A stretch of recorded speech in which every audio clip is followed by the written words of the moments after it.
All right.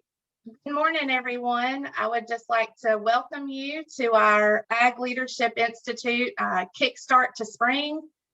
I know a lot of you have registered. We hope everybody can join us. I know that we've got, with the beautiful weather for a lot of our farmers, they're probably going to choose to be out in the fields today, even with the mud. We are happy to have employees join us. We are happy to have some of our members join us. And then we even will probably have a couple directors on the call as well.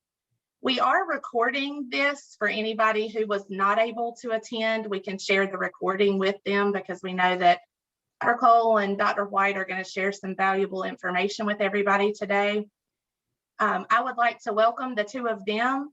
They are no strangers to farm credit. I told them earlier, they don't even need a big lengthy introduction because at this point, most of our farm credit family knows who they are and they're an extension of the education that we provide to our members. So Dr. Cole is Professor Emeritus with Virginia Tech. He has a business that also he consults and speaks to people all across the country, actually all across the world. And here lately, just like everybody else, that has been mostly virtual. Alex White, Dr. White, he is a professor at Virginia Tech in the Dairy Science Department. And he has done a lot of speaking with our group as well as a lot of other groups on the topics of personal finance. So we are just appreciative that you all have taken time out of your day to spend with us. And with that, I will cover a couple housekeeping items. We want this call to be very interactive. So we have your microphones turned on. We also have your video turned on. If you'd like to turn the video on, that is perfectly fine. Please make sure that you are keeping yourselves muted if you do not have a question. I can also mute from my side. So if you have any issues, I can certainly help you with that. One other thing, we'll be using the chat feature. You should see that at the bottom of your laptop or your iPad. It's a little thought bubble. You can click on that button and type any of the questions that you might have if you do not want to unmute and ask those. Dr. Cole and Alex, they also have some chat questions throughout their presentation where they will encourage you to use that chat feature to share some of your thoughts. Like I said, we really want to make this interactive so that everybody gets a lot out of it. And with that, Dr. Cole and Dr. White, I will turn it over to you. Okay, well, thank you, Skipper. And it's a pleasure to be here with the Virtual Ag Leadership Institute. And it's been interesting. This is my 164th web and Zoomcast since last March. And as Skipper mentioned, done it across the United States, Canada, and actually we've done a few worldwide webcasts, and so it's been kind of fun being able to be with you. Of course, Dr. Alex White here. We're in the Dairy Science Building here at Virginia Tech. Alex, you've got a class of 900 this semester. I've set my all-time record. You beat my record. Yeah. I've got 900 students. I might be down to 898 right now, but I'm still up in that ballpark. So teaching students from freshmen to grad students, pick a major on campus. I've got them. But I've also got 3 face-to-face classes. So I'm teaching 2 dairy science classes and an animal science class. They're sort of capstone courses, so I do get student interaction. I'm getting most of the students coming into class, but they're doing a lot of Zooming in as well. So we're sort of playing it by ear around here, waiting to see what happens next. See if it opens up. Well, hey, we just wanted to give you that update.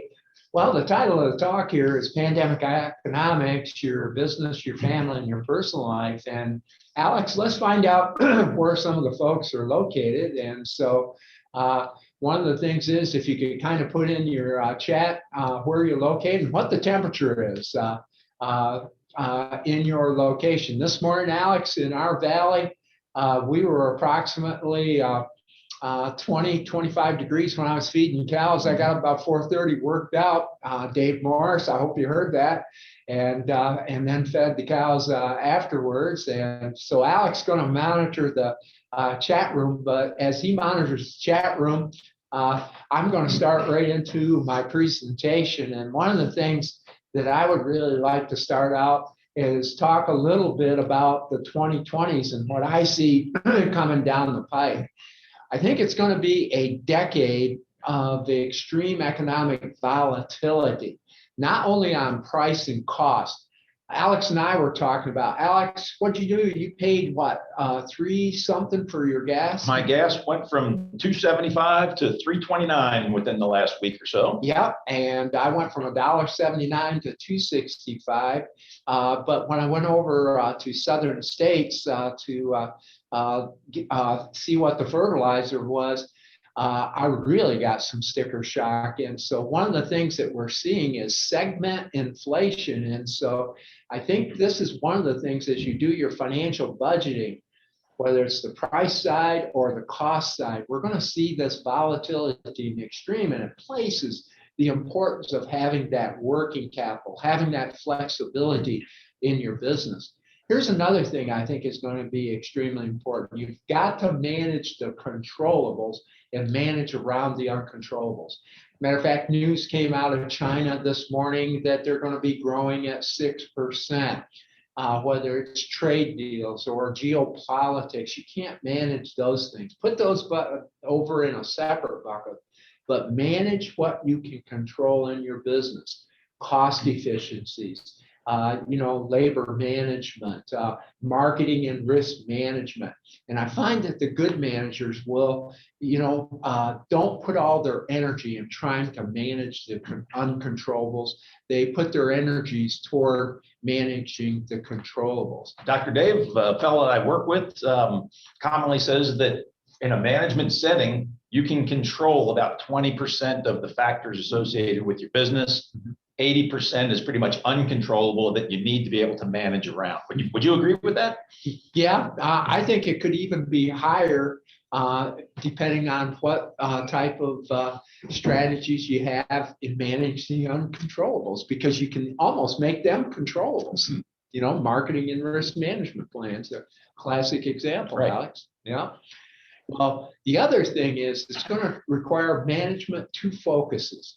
You got to be adaptive, innovative, and flexible, but then you got to follow the process and focus. And so you got to wear 2 hats as a manager out there in your business. It's also going to be a decade of management transition. Matter of fact, I introduced myself to the new manager over at the Southern States store the other day. We're seeing it, of course, in agricultural lending. And by the way, in agricultural lending, we anticipated that we were going to have the baby boomers retire or the veteran generation. And on a baseball game, we're probably in inning 5th and 6th now. And you can really see this new generation of agricultural lenders, agribusiness people coming along. But we're also seeing new farmers and ranchers coming along as well. The other element is it's going to be the decade of the agri-entrepreneur. We're going to see these side gigs. Matter of fact, the agriculture producer might be a producer, but they may have a consulting business, might have a welding business. And so these are 5 elements that I really see coming out. And I want you to be thinking about it as you do spring's work, you're on the tractor, et cetera, or you're watching this video with the family. Now, Dr. Dave, I'm seeing a lot more families, farm families on the entrepreneurial side, where the spouse or the children or someone else, they're starting a side business that's related, that's tied in to make better use of those farm assets. And it's funny you mentioned that. Doug Johnson, who spoke to you all from Moody's Analytics, he says sometimes that's a nice way to kind of break into the family business. In other words, go out and prove it on your own, and then you take a larger share of that transition. So definitely seeing that. And Doug was talking about that the other day. Well, folks, let's go back 12 years ago. I'm in Raleigh-Durham, North Carolina, doing the Ag Leadership Institute. Dr. Alex, I think you might have been there with me. We were right in the midst of the great commodity super cycle. A $7 corn, beans in the high teens. And everybody was talking about the new normal, the new plateau. Anytime you ever hear new normal, new plateau, you better run for the hills.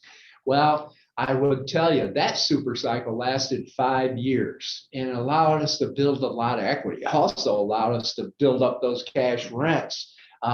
There's an old saying, high prices cure high prices.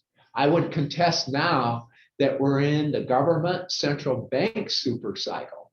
And if you really look at it, we've got the China effect. They are rebuilding their protein complex. It's getting pretty well rebuilt. But one of the things China's doing, they're storing commodities over there. So we're going to have to watch that. Cotton folks, you better hear this. Bean folks, you better hear this out there.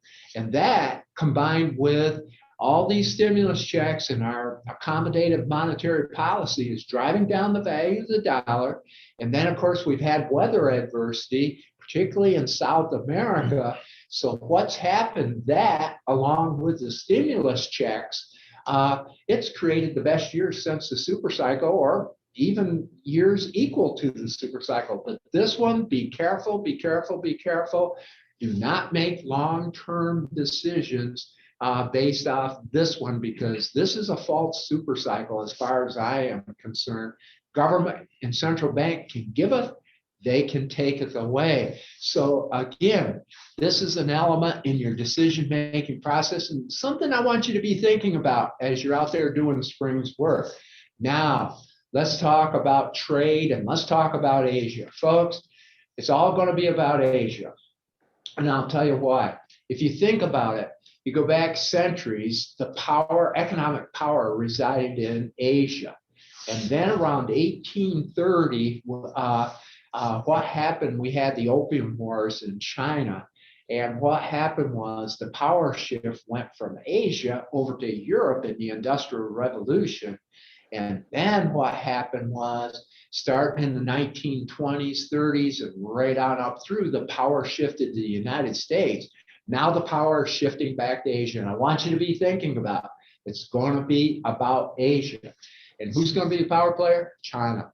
See, back in 1990, if you think about 1990, it's a long time ago, China was 2% of the world's GDP. Currently, it's 16.8. It says 14% on the PowerPoint, but it's actually 16.8. Initially, they got market share from Western Europe and Japan. Now they're coming after the United States of America. And how are they doing it? As we look at the next slide, one of the things is they just unveiled their 14th five-year plan. Matter of fact, President Xi was talking about it at about 4 a.m. this morning as I was working out. And it's called the dual circulation strategy, where the United States was the centerpiece of the world in globalization. Now they want to make China the centerpiece of Asia. Because why Asia? 30% of the world buying power resides in Asia, and that possibly could go to 40 to 45%. The second thing China is doing, it's getting its consumers to consume more. Well, in the United States, 70% of our economy is driven by consumption. It's 55.8. They want to drive it towards 70%. And so this is part of their 14th five-year plan. By the way, Communist Party is now celebrating its 100th birthday this year. And so they're doing this. But the other thing we've got to watch real closely is China's Silk and Belt Road Initiative. It was started in 2013. They've invested $1 trillion in about 68 countries around the world. Many of them are ag competitors, Brazil and Argentina and Eastern Europe. And they are basically making the investment in infrastructure. So it's about Asia. The other thing we've got to watch real closely, and by the way, as we watch real closely, one of the things on this next trade deal, what is real interesting, it was in Wall Street Journal, they had a big article on this morning. And this is something you better watch for in this new administration. You see, in October, the RCEP, or the Regional Comprehensive Economic Partnership, was ratified. 15 Asian countries, China the centerpiece. 2.7 billion people, about 25 trillion of an $80 trillion economy. But look at the global trade value, 12.5 trillion. Let's contrast that to the USMCA, Canada, Mexico, and the United States, about 500 million, 25 trillion, 7.8 trillion. But what was in the Wall Street Journal this morning? China is looking at trying to get into the TPP, or the Trans-Pacific Trade Agreement. Canada is already part of it, the United States. And boy, the Wall Street Journal kind of upset me this morning, because they said the Trump administration was against it. Also, the Obama administration was against it, and that wasn't announced in there. And Secretary Vilsack was actually in favor of it. It's going to be interesting, and watch this from your tractor seats.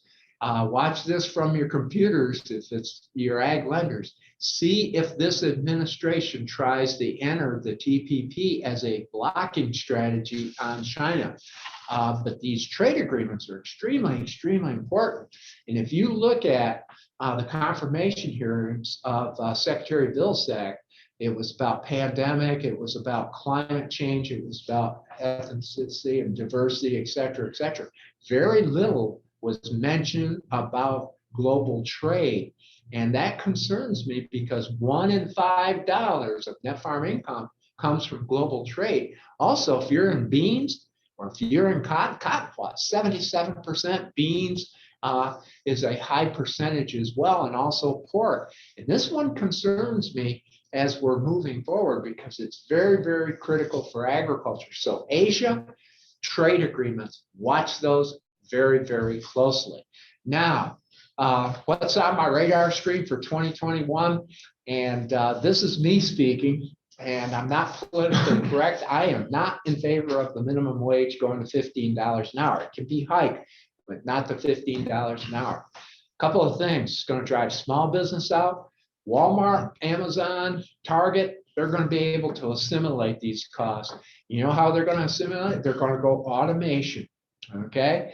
And one of the things that I think America was built on, small business entrepreneurship, and this could be a very important detriment to that. I'm very, very concerned about that, and particularly for agriculture. I think it's going to drive, where we can, automation, but then where we can't, it just puts agriculture in a margin squeeze. Right. This $15, excuse me, $15 minimum wage, when you include payroll taxes and the other payroll expenses, it's going to cost you about $17. Mm-hmm. So a lot of folks just will not be able to do that.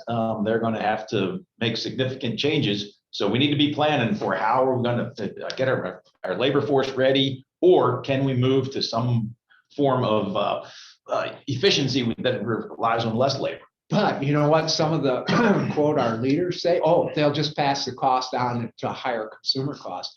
They forgot about economics, Alex. They forgot about agriculture. We can't really do that, can we? No, exactly. This is why I'm watching this one very, very closely, Alex. Second thing I'm watching is this oil and energy complex. Now, if you've been in previous institutes, you've heard me speak. You know, when 9/11 occurred, the administration that time said, we're going to become energy independent. We did it in 10 years. They put a plan for 25 years. Fracking, wind, solar, all sorts of ethanol, et cetera, et cetera. Now that's being unraveled. The more we unravel it, the more you're going to see volatility. And by the way, these prices go up. One of the things is the consumer cuts back. They watch that gas pump. Gas pump is psychological. 8 out of every $10 we spend on a farm business is somehow connected to oil and energy. And so what's happening is, when we started pulling back on our production, we're number one energy producer in the world. Canada's 4, Mexico's 8. What did OPEC and Russia do? They cut supplies to drive the price up. And we're playing right in the hands of OPEC and Russia. I'm very, very concerned about this element here as well. And of course, Alex, you saw it at the gas pump. I've seen it at the gas pump. And boy, I got sticker shock on fertilizer the other day. And you know what? Electric rates seem to have gone up pretty significantly over the last year. Well, and here's the other one, Dr. Alex.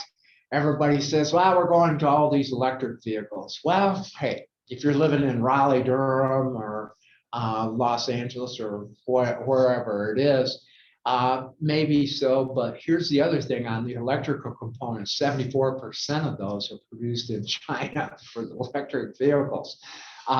It's called supply chains. And then rare earth metals that go into those components, where a lot of those come out of China. And so everybody's diving right into all this. One of the things is they don't think about unintended consequences. Now comes the big one, Alex. Taxes. The more we print checks, the more the taxes are going to go up. Federal, state, local taxes. And the one that I'm very concerned about is wealth tax and changes in that. And agriculture is right in the crosshairs. This is why estate planning, having a good agriculture accountant, is going to be important. Alex, this is right in your bailiwick. You teach this in personal finance. Any comments? You know what I hear all the time? Oh, I can't do an estate plan because I don't know what the rules are going to be. Tax laws are always changing. Well, you need to set up your plan for the current and the projected tax laws out there. Right now, agriculture in our area is not going to get hit hard by an estate tax because a farm couple can pass over $22–23 million from one generation to the next with no federal estate tax. Well, if that gets rolled back to the old levels of $1 million, now then we're going to see a significant impact. So we need to be doing the estate planning, to talk with your estate planning accountants, or attorneys, to figure out what's the best way to own the property. What's the best way to have should it be inside an LLC or a C Corp or whatever, so that we can be flexible, we can change as the tax laws change. And one of the elements too, I'm kind of concerned about 2021, 2022 income taxes, and particularly for farmers. Sometimes that tax bill can hit you right during spring's work. You don't want to be hitting it, and so they've got to be concerned there. You need to have a tax plan, Dr. Dave. What I've been harping on people here for the last year or so, you need to spend $3 as a business owner to save $1 in income taxes. That means you're giving somebody else $3 to save $1. Well, I'm thinking, why not keep that $1 or pay that $1 in taxes and keep that $3 to build my liquidity or pay down my debts, or maybe improve my family living expense, take the family on a vacation, start investing for child's college education or so on. And folks, when it comes to retirement planning, as a business, if you set up a SEP or a simple IRA or some other type of qualified retirement plan, you can write that check to yourself and still get same or better tax implications than you would buying equipment or prepaying some of your supplies. So for example, Dr. Dave, a $10,000 investment, okay, let's go and buy $10,000 of feed or seed or whatever. That's going to save you roughly $3,000 in income taxes. Well, if you put that $10,000 into your business retirement plan, in other words, if you put it in your name, guess what? You're going to get $3,000 of tax benefits by doing that. But instead of putting it into an asset that's going to depreciate, if we put it in something that's going to earn a 7 or 8% average return over the next 40 years, that $10,000 is going to grow to $150,000. So there's a big difference there. And you know what I hear when I tell people this? Oh man, I'll just have to pay taxes on that $150,000. Well, I'd rather have the $150,000 and pay taxes than not have it at all. So we need to have a tax plan. Work with your accountant. And if your accountant just says at the end of the year, you need to buy something to reduce your taxes, I'm going to say you need to start looking around for a different accountant. You need to have a year-round plan, not just a year-end tax plan. I hope there's not too many accountants out here, Alex. They don't like me anyway. They've driven away. I've been doing that for the past 40 years, and it does work. And it's kind of like the turtle. It's slow and it's progressive, but it does work. Here's another big trend we're seeing is this whole trend on deurbanization. One of the things is we find that we don't have to live where we work. We're seeing a lot of folks move out of LA, Seattle, Portland, New York. By the way, here in Blacksburg, Dave Morris, where you went to school, we get about a letter every week wanting to buy our farms. And one of the things that we are seeing this rural renaissance, the broadband internet, we are starting to see it come in. The one I'm very, very concerned about, and I want you to all hear this, is regulation. Whether it's environmental, labor, banking, and financial services. I'll put financial services and FDA. These regulators have been in the background, and any kink in any of those areas, these regulators will come out like a swarm of bees. I'm telling you, it's going to be coming. And I noticed in the Wall Street Journal, they had a little article on OSHA this morning. And so what I'm trying to tell you is watch regulation. It's the swarm of bees, and don't poke the bear, right? Now, let's move on to the next area. In short and long-term management. Remember I said some businesses are having their best year since the great commodity super cycle. And I told an ag lender, I had 287 ag lenders on my deal in Kansas yesterday, or day before yesterday. And I told them, I says, watch your customers. What did they do with that one-off income, non-reoccurring income? Did they build working capital? Did they pay down debt? Did they build efficiency? Did they upgrade CapEx? Or did they make major expansion? What you got to be careful on the major expansion, and we surveyed a group of producers the other day, 53% were embarking on a major expansion. Sometimes if you make a major long-term expansion based off a short-term windfall, one of the things is it can get you into trouble big time, because you got to think about servicing that debt, out there in year 5, 6, 7, through 10. Be careful of that. I'm worried about that, Dr. Alex. Dr. Dave, should you make a major expansion based strictly off your Schedule F? Oh, no. I just wrote an article on this. Absolutely not. Matter of fact, Dr. Alex, the Schedule F is one of the top 20 worst management tools in management decision-making of the century. There we go. And because what happens is, again, we get oriented toward that tax orientation. The Schedule F, they're junk, because Illinois study, Purdue study says Schedule F compared to accrual, you're off anywhere from 50 to 70%. And you're making decisions off information that's off 50 to 70%. Wow. So that's something you need to have accrual adjusted statements. So make sure you do that beginning of your balance sheet every year. Your lender will be the happiest person on the face of the earth, and you'll have much more accurate information to make your long-term decisions. And I'm going to give a shout out for Ag Carolina. Doug Johnson, Moody's Analytics, spoke to you the other day, and he did a few surveys, and he said it was so impressive that the producers and the lenders, when they filled out the survey, instead of just looking at prices, they were looking at long-term planning. And he said he was so impressed by that. So I got to give you guys a shout out, but don't let it go to your head. Okay. Hey, a couple of other things. Watch Mexico. I'm worried about Mexico. It's our third largest trading partner. They're having problems with their economy right now. The other thing is interest rates. I'm very concerned about the other word called inflation. I know the Chairman Powell came out and said, inflation's tame. I see segment inflation in commodities, in the fuel. And what's happening is you got supply chain, you also got shipping chain issues around the world. In other words, not enough container shipped, and it is bringing in inflation. But you aren't seeing it in a lot of the metrics that measure inflation. I think the Fed's going to get caught flat-footed on this one right here. And again, on fiscal policies, we shove more stimulus checks out. And I know the Fed is looking at trying to get unemployment down, but you give generous stimulus checks, generous unemployment benefits, it's not an incentive to go back to work. And so again, I'm being very blunt. I'm not being politically correct. I'm just telling it like it is. I think the land is going to hold its value.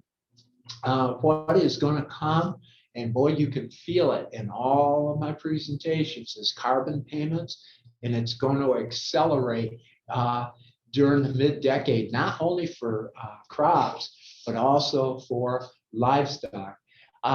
The other element is this non-meat, non-dairy alternative is really picking up steam as we've seen supply chains, be shut down. And by the way, they're lowering their prices. They're doing the repackaging. And one of the CEOs was bold enough to say he wanted to drive that cow out of business by 2035. And boy, you can feel this one is gaining momentum. And you know where it's gaining momentum? China.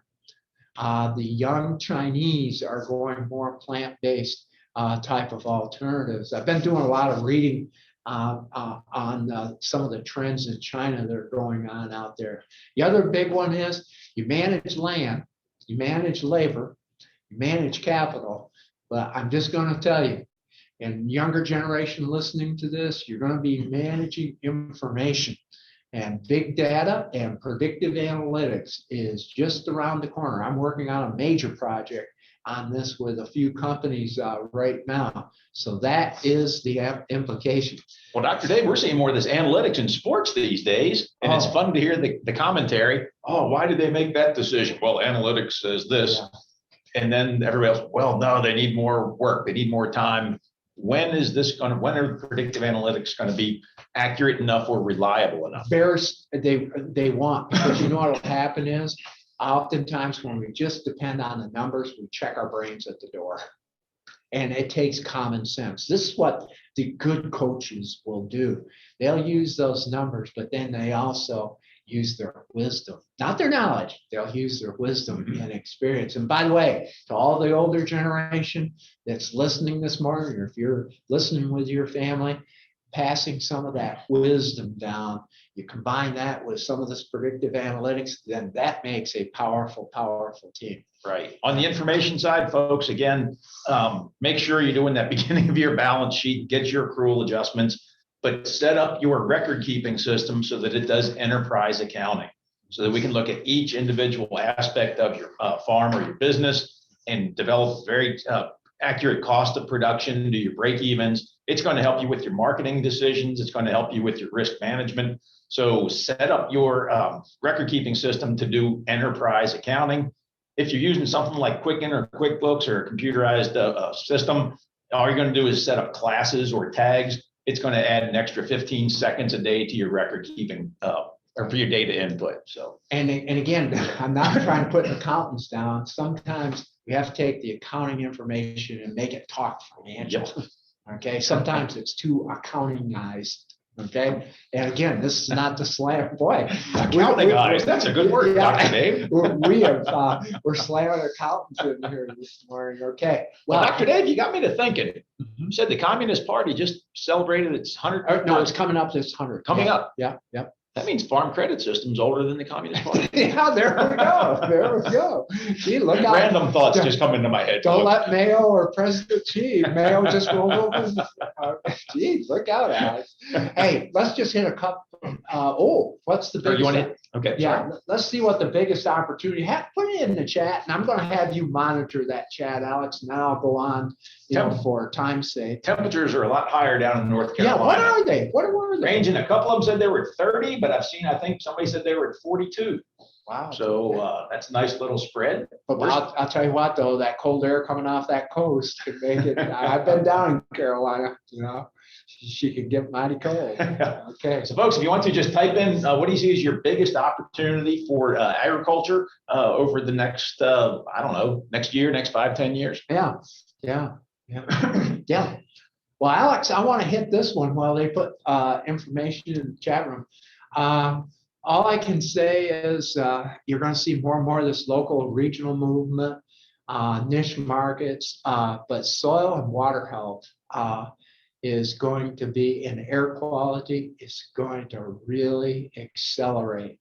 And, it's real interesting. If you have a healthy soil, healthy water, have a healthy plant, animal, and human being, and you have a healthy environment. I think one of the things that we've really got to do and this is going to be a challenge for us as individual producers, but also as an industry, we're not the problem. We are the solution. I was talking to Skipper earlier. I'm writing this article right now, some of the things that we need to, kind of keep as a result of the pandemics. For example, I hope we don't go back to being overscheduling our kids, the grandkids and all that. Alex, you said what, canned goods or? Canned goods can save. Yeah. So making sure you have some canned goods set aside for in case there's a disruption to the food chain out there, you can still feed your family for a week or two. I hope we never forget about Los Angeles and how the air cleared over Los Angeles and our cow numbers didn't lower down. I think the number of dairy cows in Los Angeles stayed constant over this time frame. Exactly. And there's significant increase in air quality. And again, I hope we don't forget these little lessons. So these mega trends are some of the things.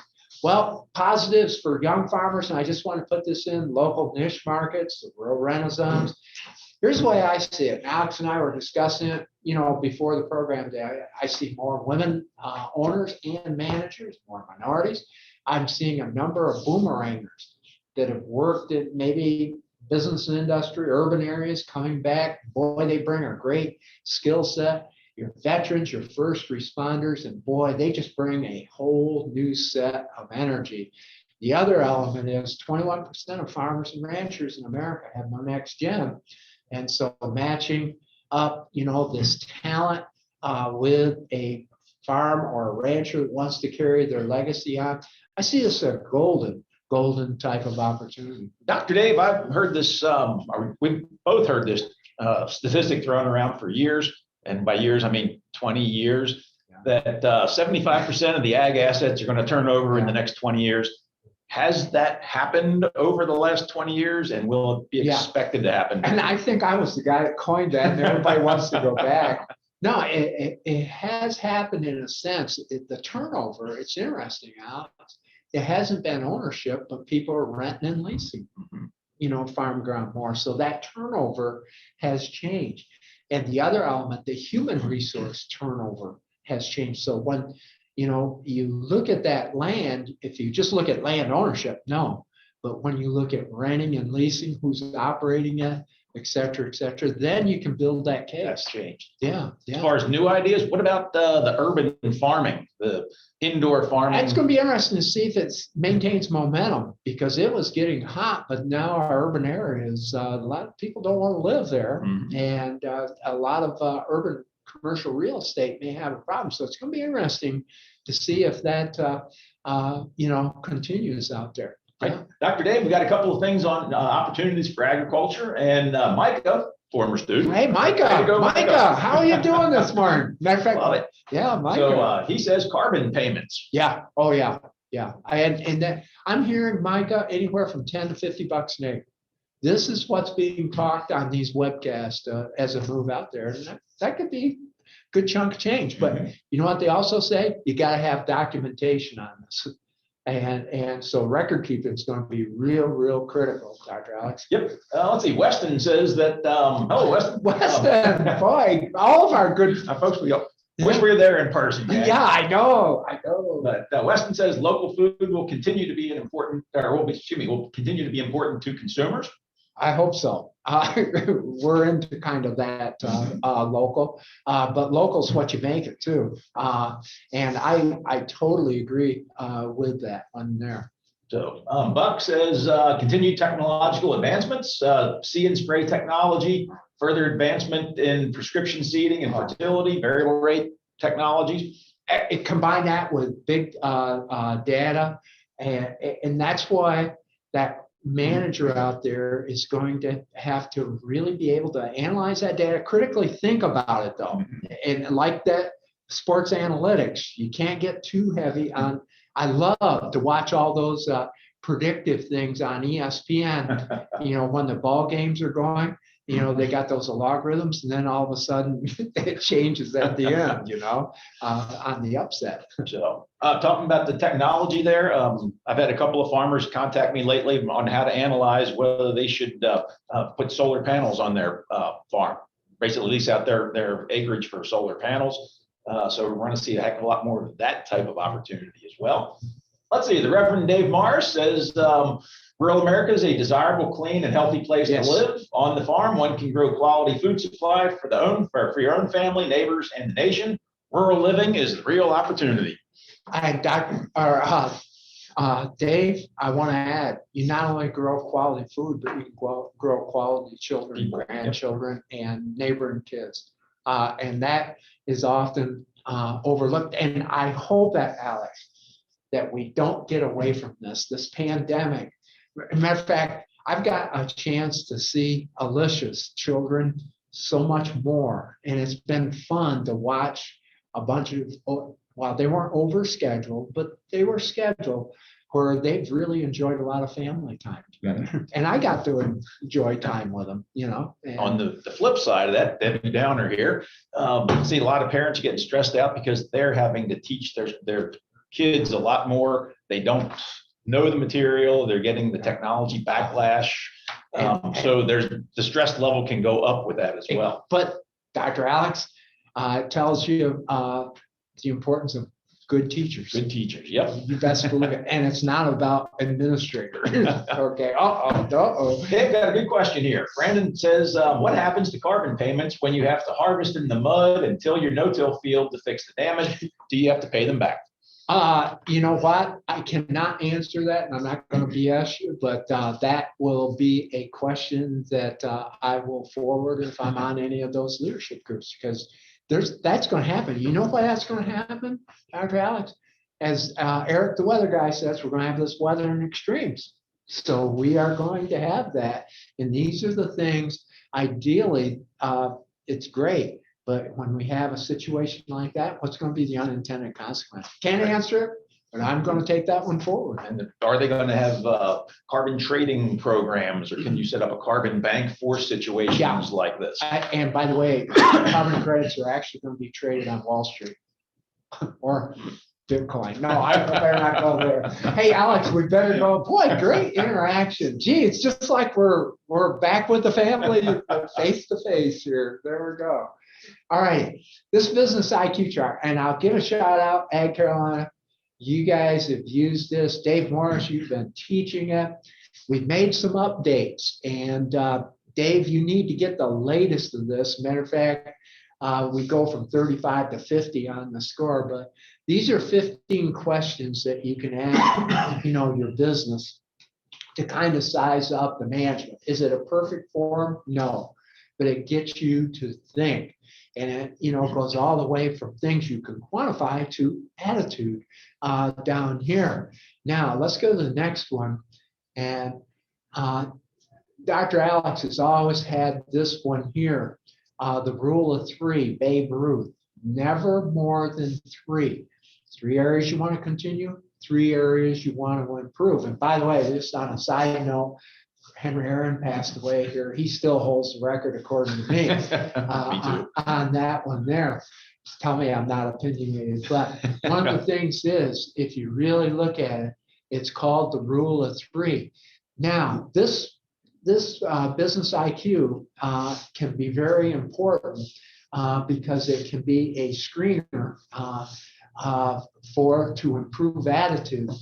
And anytime I work with folks, if they aren't willing to fill this out, it tells me a little bit about their attitude. Make sure each family member fills it out separately, because Alex, something that you've taught over the years, those personality profiles, that D personality will try to take over, and the C personality they'll try to analyze in detail. And I think when we've done this in person at some of the groups, there's been, between husband and wife, there's probably been a 10-point swing. It has. As a matter of fact, the one example that we have here, it's exactly what happens, and it creates conversation. And I'll never forget when we were doing the Leadership Institute. Remember the dentist we had? Maybe the dentist is on with us today. She goes, I could use this for my business. And then we had a beautician. The hair salon, yeah. Yeah. So this is a tool you can use throughout. And I find that it helps you prioritize your priorities. The customer develops the plan. It develops buy-in. If they aren't willing to do this, then hey, out there. And it's great to measure progress year over year. And by the way, it will not be significant. You may only go up 1 or 2 points. This is going to be slow movement over the years. but it is a tool that you can monitor annually. By the way, this is an example of a farm family. We've summarized the farm family, and you can kind of see the areas they wanted to continue, areas that improve. And it's something Dr. Alex is going to talk about is KPIs, key performance indicators. They wanted to develop those. You will notice that the dad, he gave himself a pretty high score, but his wife, his daughter, the lender was a little bit different. And you are going to have some of these types of differences. Now, does this business score relate to, does the business IQ relate to financial performance? Last fall, we had a study done by Ben Isaac, Dr. Alex and I. He was in our class down at Clemson, the Ag Lending Skills School. He was a sophomore, I think, with another student. We kind of teased him about doing a study on this. Well, sure enough, he took us up on it. And of course, Dr. Steve Isaac, professor at University of Kentucky. Well, lo and behold, he took 4 years of the farm record data over in Kentucky and accrual adjusted, Dr. Alex. And, you know, he did some analysis. You know what he found? The folks with the bottom third of score carried about 3 times more debt. But where it really showed up on the next slide was return on asset. And you say, well, that's not very good return on asset. Remember, 2016, 2019 were tough years, and this was both crop and livestock. Significant more profits. Look at your bottom third. Sorry. And then and then look at your net farm income, median and mean, significantly for the top third. And by the way, the top third would typically carry about a 36, 38, bottom third 30. And by the way, you'd say, well, those are pretty high scores. These were people enrolled in the farm record systems. And then if we look at the next 2 ratios, this is one of the favorites for farm credit, the coverage ratio. Top third, 114%, bottom third, 10%. Dr. Alex, that's a refi if I ever saw one. And this is 4-year average data. But 114 is a little scary on that coverage ratio. I worry, but you got to remember, those were in those grinder years there, 2006. But, you know, I'll bet you bottom to dollar that top third would probably have about 170, 180 with the government stimulus check. If they're on the grain side, they'll be 250. Okay. So here comes one of Alex, and we like this ratio here, the operating expense revenue ratio, excluding interest depreciation. Top third, 68, bottom third, 90. Yeah, that is significant. So as you're listening to this, if you're out there on the tractor later today or later this week, to my lenders in here, this business IQ in this study, 95% confidence interval statistically. And what we are trying to do, I'm working with other organizations to expand the study. I would like to encourage Ben to go on to graduate school, but he finished up in December, and we haven't heard from him since. So maybe the study burned him out. So there you go. Well, Dr. Alex, I'm going to pass the baton over to you. And any of you that were alumni of the Ag Leadership Institute, can you think of one thing that you took away from that? I was just kind of curious. We've had that institute for a number of years. And what have you taken away? And again, my takeaway was we had the dentist and the beauty salon. Beauty salon, yeah. Yeah, she actually took it away. But one of the things I take away from the Institute, it's so much fun to watch the Ag Carolina folks and the young farmers there side by side hearing the same thing. Mm-hmm. And I give you a big shout out for that investment. I hope you will continue that investment out in the future. And when Doug Johnson, Moody's Analytics, gave you guys the shout out, I think some of that, we aren't going to take all the credit, but some of the credit, we all work as a team and as a family for improvements. So that's a big one. So Dr. Alex, I'm going to pass the baton. I'm going to get a drink of water, and Skipper and Dave, send cookies. Send cookies. There we go. Dr. Dave got a question from Murray. Murray says, how will carbon credits work into the farm payments? into the government. Murray. Hey, Murray, nice to see you again, Murray. Or I didn't see it, but I could usually sit right by the aisle. No, he does. Murray, here's what's going to happen. Your farm payments, where you got your direct farm program payments, are going to be replaced with the carbon payments. So what's going to happen is we're going to see lower direct payments, and the carbon payments are going to become part of the government payments. So that's where that one's coming from. And there's going to be a lot of incentives for folks to be able to do this.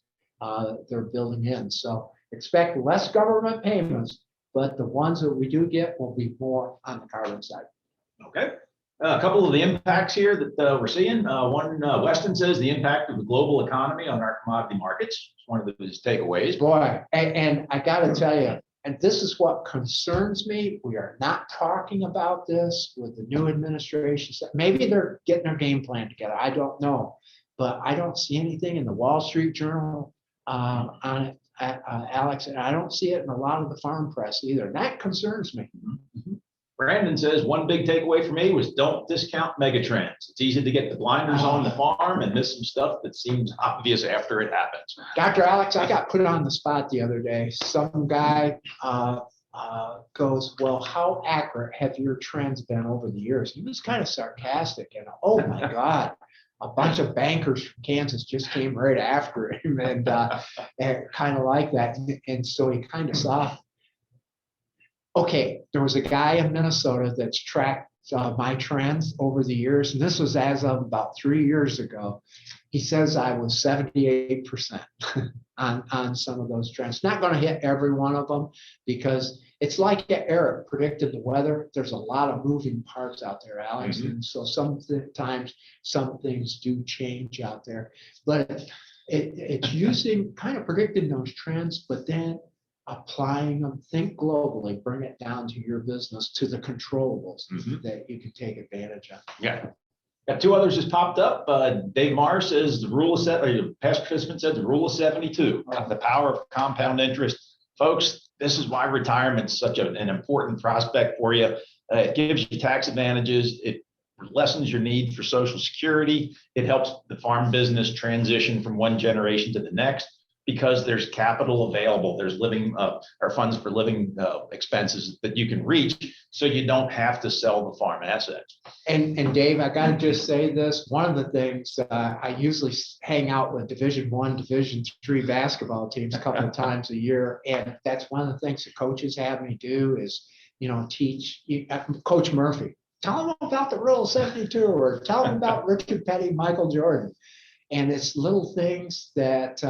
I actually saw one of the players a few years down the road, and he remembered the rule of 72. And Dave Morris, I was applying the rule of 72 the other day.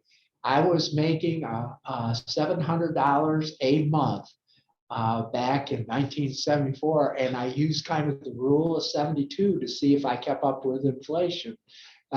Let's put it this way. I've kind of exceeded the inflation, but it gave me kind of a reference point. Simple little rule that needs to be taught to our children, our grandchildren, our youth groups, right after you teach it. Oh, exactly. Yeah. And I've had a couple of my basketball players ask me, because their coach told them, hey, you guys need to know the rule of 70. Yeah, and that was Buzz Williams. Yeah, Buzz Williams now in Texas A&M. And the student that asked that, the basketball player that did it, is in the NBA and is doing quite well. So. At New Orleans. But they benched, I noticed Van Gundy's, he's not playing as much. He needs to get out of there. I hope you pay attention to Rule 72. Another one that came in, Johnny Barbecue says budgets. They take discipline, but they're very much worth it. I can't say it any better than that. So, but Dr. Alex, budgets on spreadsheets. On spreadsheets that definitely allow sensitivity analysis. But folks, doesn't have to be just get a piece of paper, write it down. It forces you to think about your lifestyle. It forces you to think about your expenses. It brings it to the front of the brain. It makes it more relatable. And Dr. Alex, Bill Bradley's book, and it was just amazing. He says, what we try to do is vision. And so when we went to the court, it was not, a budget helps you vision. Yep. And so you take it to the field. Any great athlete will tell you, they will mentally prepare. A budget helps you mentally prepare. Yep. Sorry about that. I'm into the basketball. Okay. Well, Dr. Alex, I better shut up. Have a drink of water. There you go. Well, Dr. Dave took us through the 30,000, the big picture, the global. I wanted to focus a little bit more on your household, on your farm, on your family. And we've talked about a lot of these already, so I can hit them pretty quickly. But I think once we get past this darn COVID, what you need to realize are some of the lessons learned. We need to focus on risk management. From a household standpoint, you need to focus on the insurances that are going to protect your family and your loved ones, life insurance, disability insurance, possibly long-term care insurance, to make sure that your loved ones are going to be taken care of should something happen to you. And the same goes for your business. We need to make sure we have the liability insurance. We have insurance as a buy-sell agreement or as a transition planning tool. And folks, don't ever go without health insurance. That is the #1 reason for personal bankruptcy in the United States. It's going to cost you, health insurance, I'm hearing is costing anywhere between $500 and $1,200 a month per person. 14 for me. 14, ring the bell. 14,000. Woo! So it's expensive, but it's more expensive to not have that health insurance. Shop around, find what you need there. Another one is have protocols. This is for the household and the business. Write down a list of if this happens, here's how we're going to react. From a dairy standpoint, we have protocols on parlor management. We have protocols on identifying disease or how to deal with the down cow or whatever. Dave, in my house, my personal household, I've got protocols on how to set up the generator when the power goes out. So it says, push this button, hit this green button, plug this in.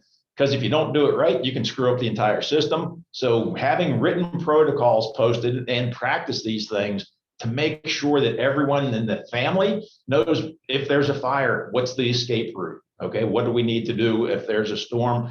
So practice these things occasionally. It sounds kind of weird, but it's going to help you prepare. And with the COVID situation, the pandemic situation, I think we all need to realize we need to prepare for a lot more things than we have been in the past. And key person insurance on the business too. Particularly, we know the footprint down with that Carolina. You've got some big operations down there. They better think about that. Right? Exactly. Yes, it's an important tool. It's a powerful tool. But it's not going to solve all your problems. You still need to do the preparation. So another thing we need that comes to mind is liquidity. Here, I feel really, really bright about all my personal finance teaching that I do. I tell people, hey, you need to keep 3 to 6 months of living expenses in case of emergencies. And here we're going on month 12 of the pandemic. Oh boy. But I know that people that did have 3 to 6 months of living expenses, they were able to adjust or make the adjustments in their lifestyle to get through the downtimes there. The government support payments have been coming out and so on, but we need to have that liquidity. If you have a good year, if you have lots of profit for the year, think about building your liquidity before you make your tax management moves. This is going to help you prepare for the down things or the problems might hit down the road. So we need to have that liquidity. Make sure you have access to operating credit, but use that wisely and make sure you're doing your cash budgets and your business plan so you know exactly how much operating credit you should be requesting so that you can make your cash flow needs. KPI that we really look at is what percent of that operating credit are we using and how it's varying throughout the year. And we track it year over year to see how we're stacking up. What's your red line on that one? When do you start to get a little bit scared, Dr. Dave? When it gets up over 70. Over 70, Yeah. okay. Yeah. Then the breaths get a little shorter at that point. It does for me, but I guess the other business partners that don't. We won't go there. Yeah. So, excuse me. It's allergy season here in Blacksburg, so excuse me. But next thing, like Johnny B says, you need to monitor your budget and your cash flow, both for the business and the household. Folks, a household budget, it's going to take you 15 to 20 minutes to do your first one. Just take your best guess and then just refine it from month to month. but it forces you to think about your lifestyle, think about your goals, what you want to be able to do. If you track your expenses, that shows you how you're actually using your money. And then we can compare your projected budget to your actual spending and figure out where things went wrong or how you could improve. So do this for the household, do it for the business. And I'm a huge proponent of a cash budget or a cash flow statement that looks month by month or quarter by quarter, depending on your operation, what cash is coming in, what cash is going out.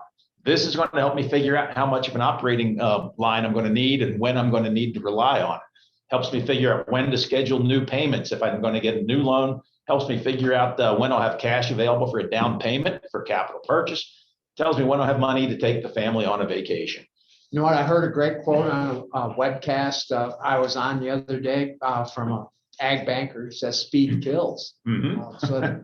And he says you can't wait once a year to monitor your financials. He says the numbers are bigger, the commas are bigger, and he says you got to be monitored just monthly and quarterly. He said speed of change on financials kills. And especially anything, monitor anything that's dealing with cash flow. Your equity and so on, that's not going to change too quickly, but the cash flow will. Yep.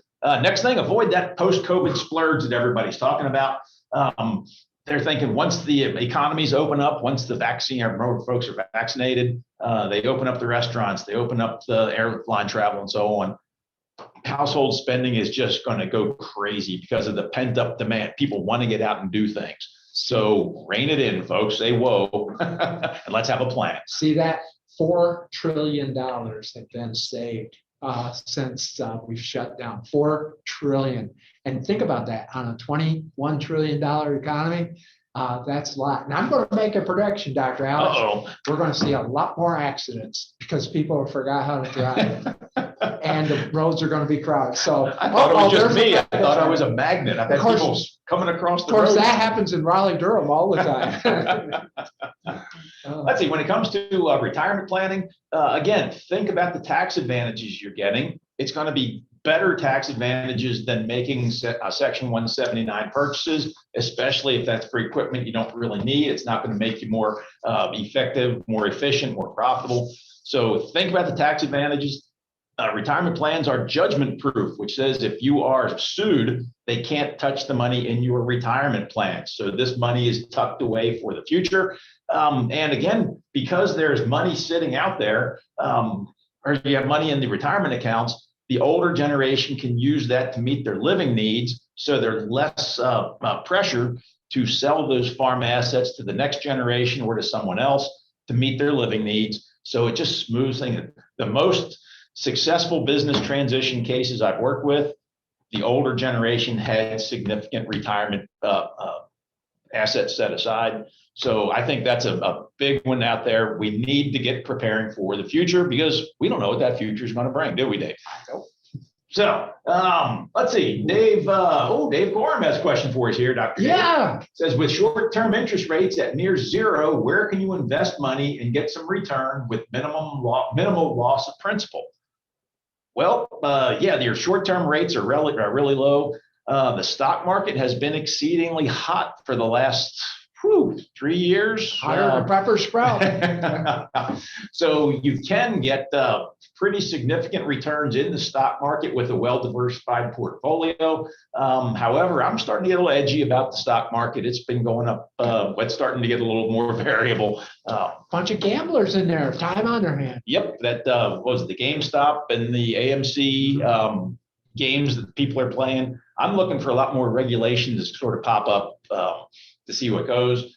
But there's still good possibilities out there for you to earn something more than 0.1% in your savings account. But Dave, one of the things we're going to have to watch real closely, I don't mean to get real technical for the people, the Fed's looking at Operation Twist.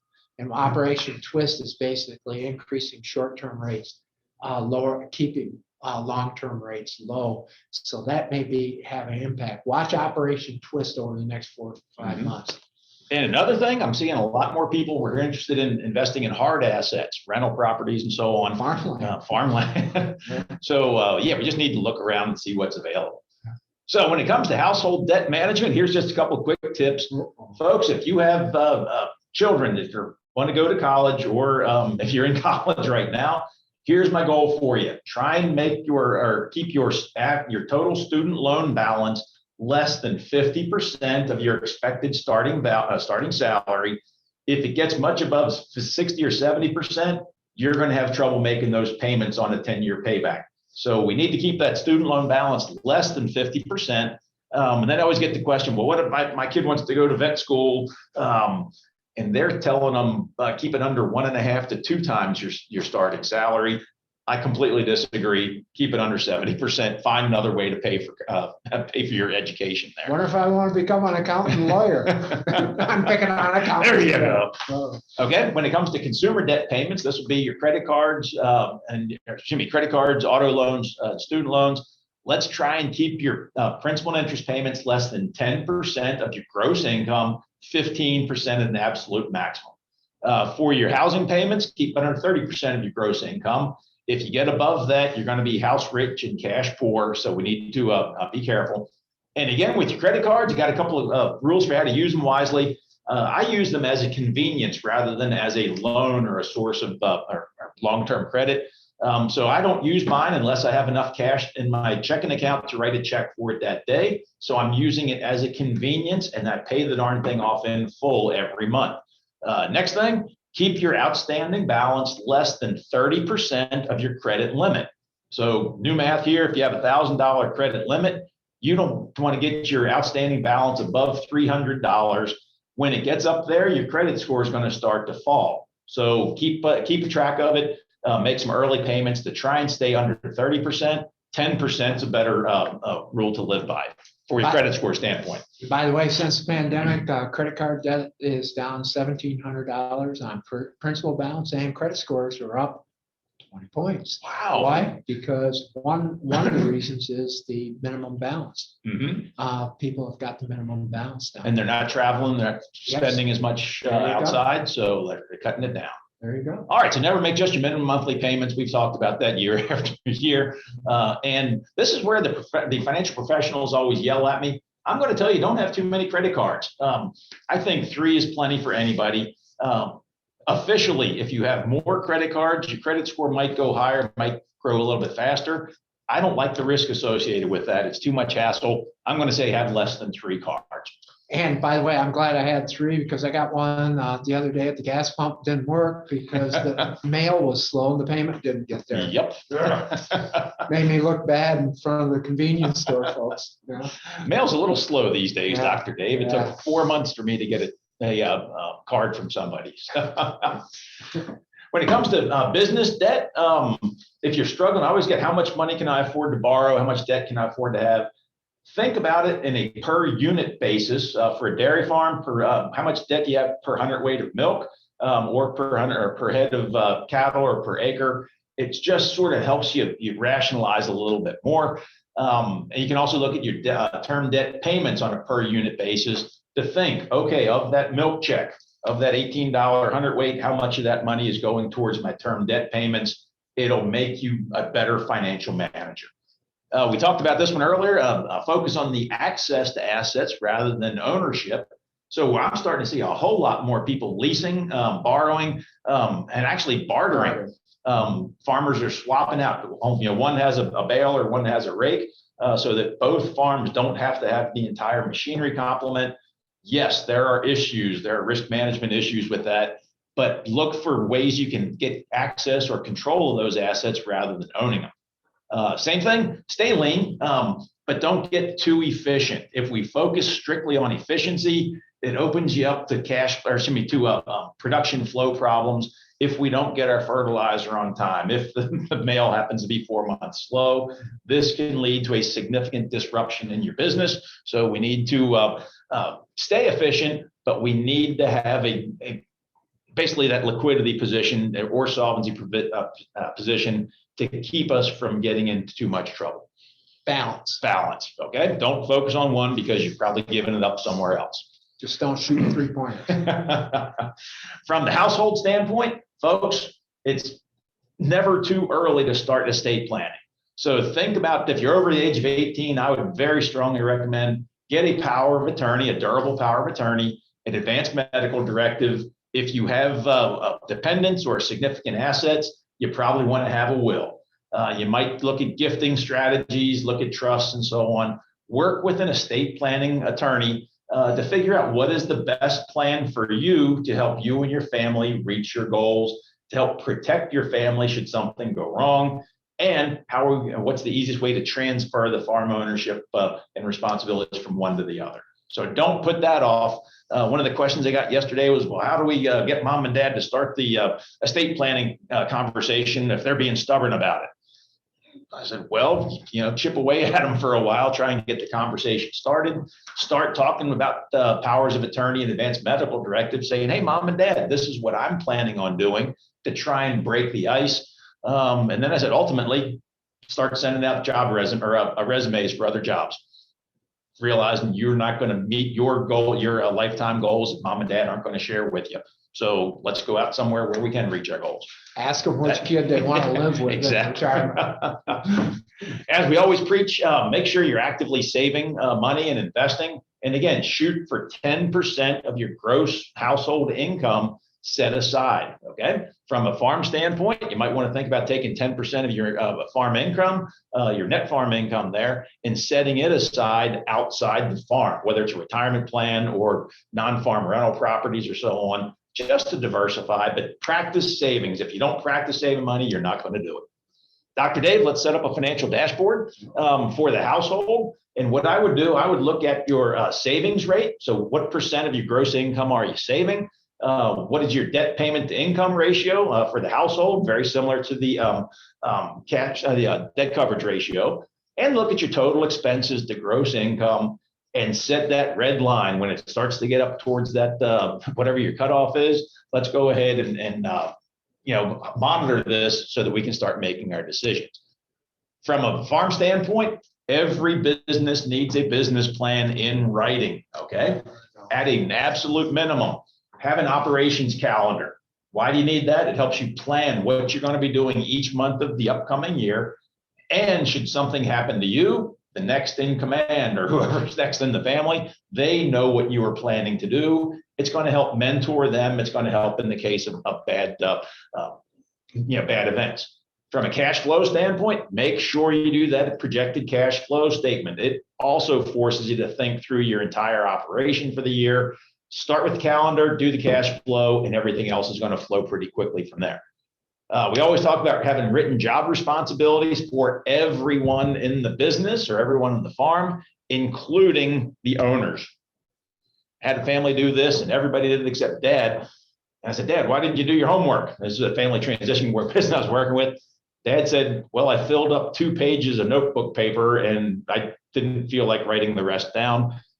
And everyone else in the room heard that and thought, oh, if something happens to Dad, we don't know all the stuff that he does. So it starts that conversation about transition plan. And Alex, we had a farm family with your management class. They had job responsibilities. They had SOPs, standard operating procedures, but they didn't hold people accountable. Mm-hmm. When I mentioned that, it kind of hold family members accountable. You got to walk the walk, right? Or walk the talk. So have those things. Liability insurance is your first line of defense against lawsuits and bad things happening. Do not count on your form of ownership. If you're an LLC, C Corp, S Corp, you always hear, oh, I have limited liability. My personal assets are protected. No, they're not. Okay. Talk to a lawyer. They'll tell you if you get sued, if you're not having regular business meetings and keeping written business minutes, if you're commingling money from the business checking account and your checking account, if you're not keeping up with your compliance and so on, you're going to lose that liability protection from your form of ownership. Liability insurance is the main one to go for there. We've already talked about business liquidity. It's extremely important.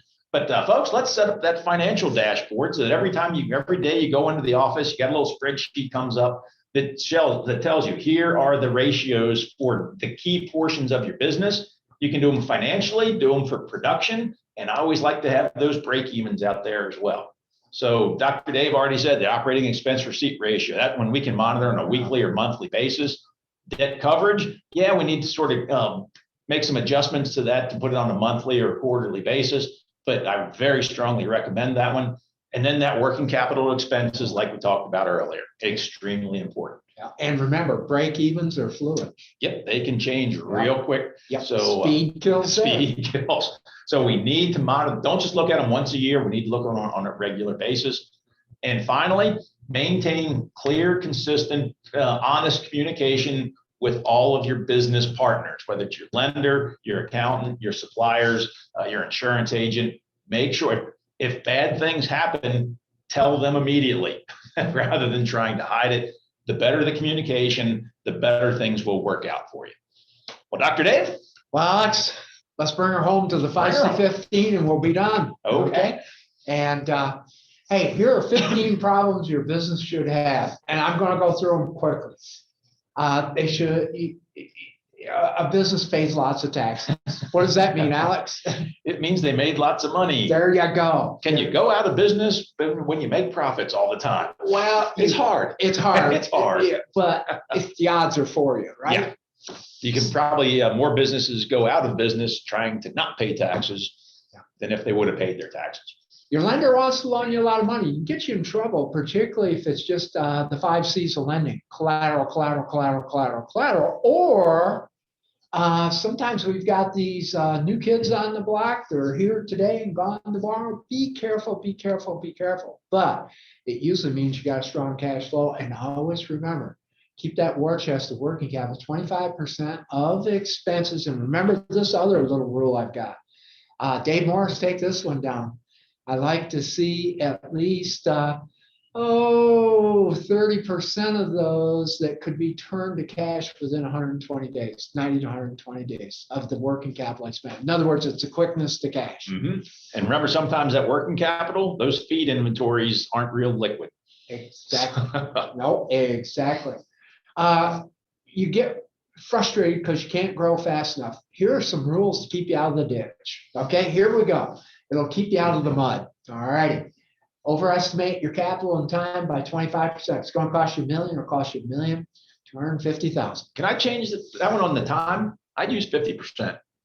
I don't think 25 is enough of a fudge factor. I think we tend to underestimate our labor needs and what it's going to take to do something. I'd use 50% on that one, Dr. Dave. Hey, we'll put a new slide. Okay. Here's another one. Term debt EBITDA, less than 5 to 1. It's your non-operating debt divided by EBITDA, and that's just your net income, excluding interest, depreciation, and taxes. Keep it under 5 to 1. $1 million, if you had EBITDA of 200, it's 5 to 1. You get above 5 to 1, you better start tapping the brakes, use a 3 to 5 year trend analysis, and do your future projections, best, average, and worst case scenario. With accrual adjusted income statements. Absolutely, absolutely. Working capital to debt service, take principal and interest on operating money, and you divide that into working capital and try to keep that greater than 5 to 1. Okay, that's a new one I've got. And then, of course, do you have the human horsepower to grow? Everybody wants to work for you. That's a great problem to have, but you got to get the right people. By the way, a good book for you to reread is Good Great by Jim Collins. Premises: get the right people on the bus, kick the wrong ones off, get the right people in the right seats.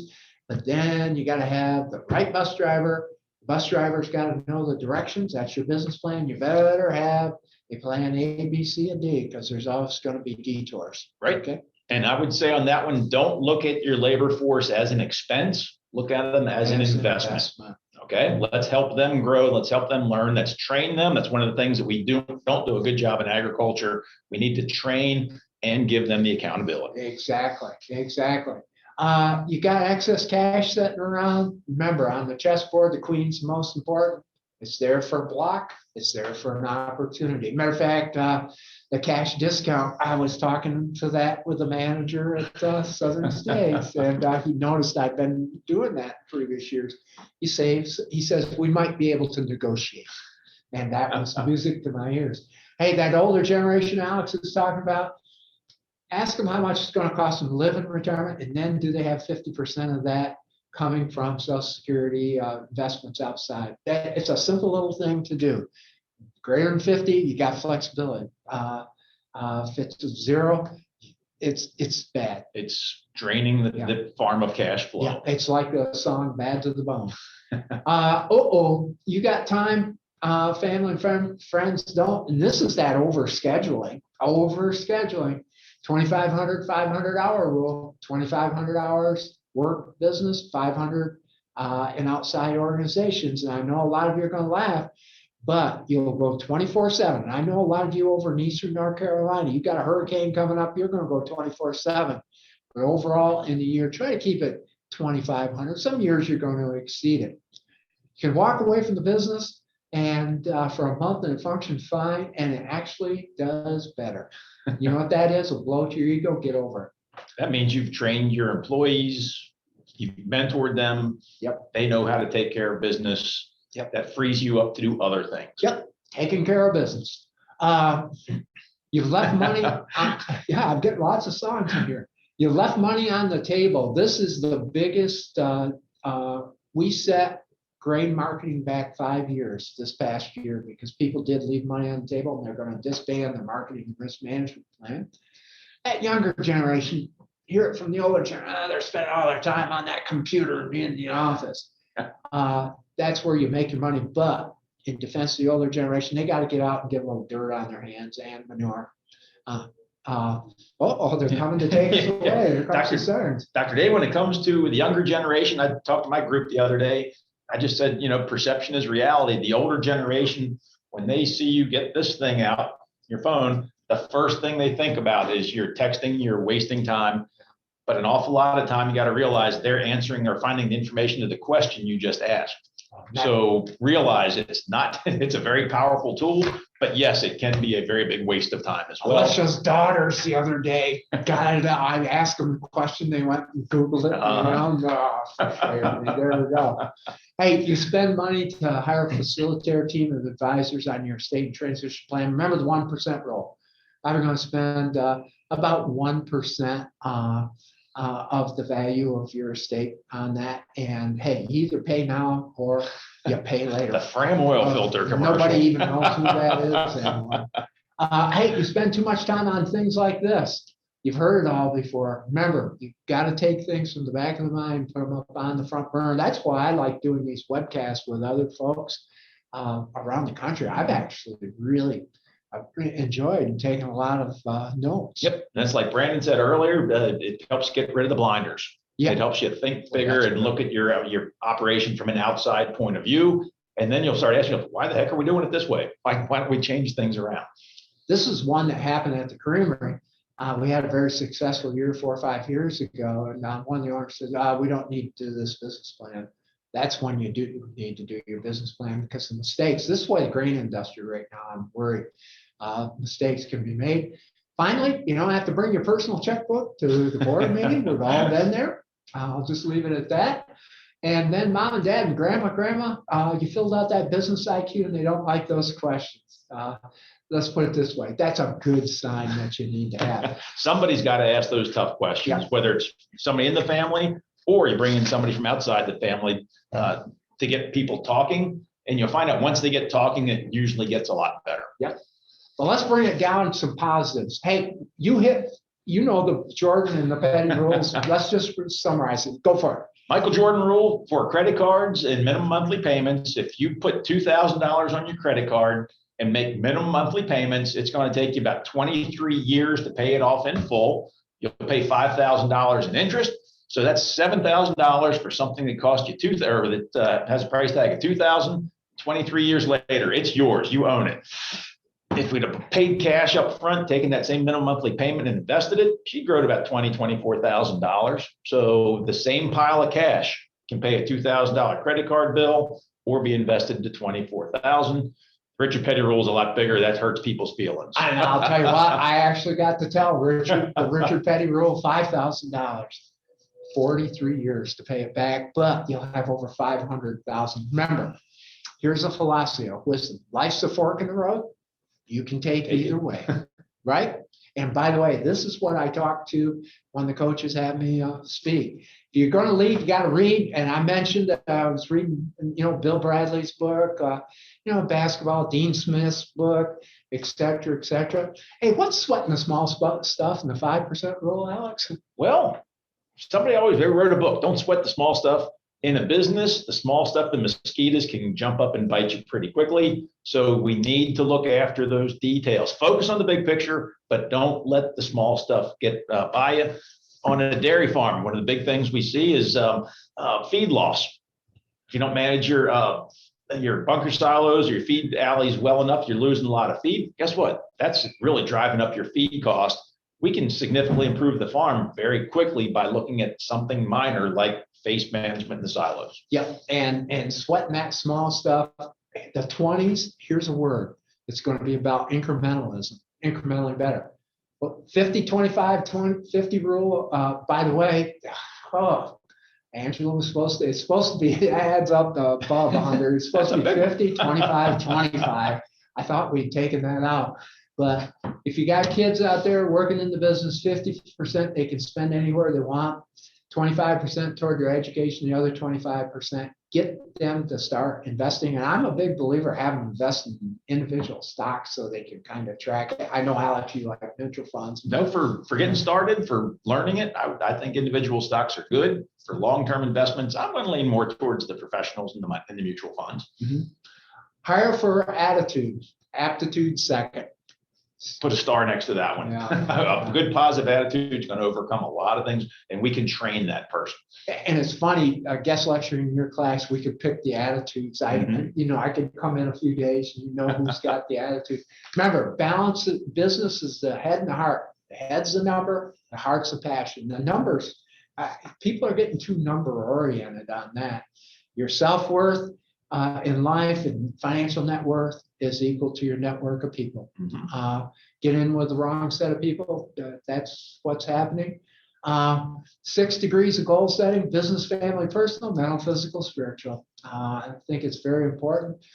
My coach, Coach Murphy, Hall of Famer, he always said, watch how people in positions of power treat frontline people and how they treat secretaries, janitors, etc. Murph always told me that one right there. And he said that in front of a bus driver that was hauling the team. They were up at James Madison University. The bus driver just hauled the Dallas Cowboys. And he says, I saw it right there. He says, the players were complete jerks. Matter of fact, he said the coaches had lost control of them. He said, no wonder they were losing. And then the dairy of life. A lot of people aren't going to like this, but I'm just going to say success requires discipline, attitude, and accountability. I hope y'all heard that. And I've been getting hammered on some of these webcasts because I say accountable. We've got to be held accountable. It takes initiative. It takes what? Responsibility and reasoning. And then it takes you. You've got to follow through. And that's the dairy of life. Well, there she is. We've gone our full time and we answered a lot of questions. Alex, anything out there before we turn it back to Skipperoo? And well, Weston's telling us that Ag Carolina Farm Credit preferred stock might be a really good short-term option for investments. Okay, I'll let Weston say that. Hey, Weston, I'll let you say that one right there. And Reverend Dave Marr says, I agree with Dr. Cole. Lightning liquidity, it's important to have quick access to cash, not just a line of credit. Rather have some cash in the drawer. Must be disciplined and not let the cash burn a hole in your pocket. Folks, that's why that cash flow and that budget is so darn important. We need to have the discipline to stick to it. Yeah, and a guy that went to school with Dave Morris, Henry Snink up here, he was a short guy with a deep voice. Don't let that cash burn holes in your pocket. And very, very good point, perspective. Well, Alex, we are at the end of time, and one of the things is, first of all, thank our folks, our family down at Ag Carolina for having us this morning. We've had a lot of fun just going back and forth. And I'm actually, rather than just give webcasts, I really enjoy doing them like with Alex. Makes it more conversational. And people are really picking up on this, moving forward. it just adds a lot of energy, I think. And sometimes you can bring the points and perspectives. Hopefully, if you're listening to this recording, stay healthy, stay safe, particularly as you're in spring's work. To the Ag Carolina team, thank you for all the good work that you do, and I hope you keep this institute going, because I think it's really paid dividends over the years. So Alex, any final, and by the way, send cookies. I love that double tree that we always hold the planning. We stay there. I love those chocolate chip cookies. Yep, and use this time of the year to sort of get refreshed. Spring always brings a renewal, a revival of life out there, and a revival of spirit. So use this time of year to think about your goals, think about what's important to you. Don't get caught up in all the weeds out there. So And the uncontrollables. Well, Skipper, turn her back over to you. Any final comments, Skipper? Joy, Skipper. All right. Well, thanks to both of you. We are going to do 2 $50 Amazon gift cards. So We got a chance, Dr. Hey, hold it. Cookies, send cookies. I don't know. You were not in my little bowl, the two of you. I'm sorry. We're out of the bowl.